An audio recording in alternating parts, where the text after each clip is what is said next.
Paying with cash on Uber Eats is a simple process, and today I'll guide you through the steps required to do so. Firstly, open the Uber Eats app or website as demonstrated here. Once you're on the platform, browse through the available products and select the items you wish to purchase. After choosing your desired items, add them to your cart. Then, proceed to the checkout by clicking on your basket. Here you'll see a summary of your order, including the estimated costs.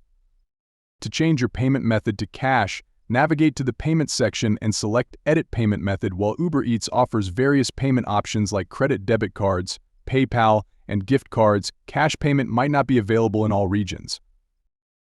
Currently, cash payment on Uber Eats is limited to specific countries such as Brazil, India, and a few others. If you're located in one of these regions, you'll have the option to pay with cash. Otherwise, this option won't be available to you. And that's it.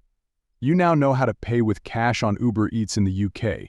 I hope you found this tutorial helpful for navigating the payment process on the platform.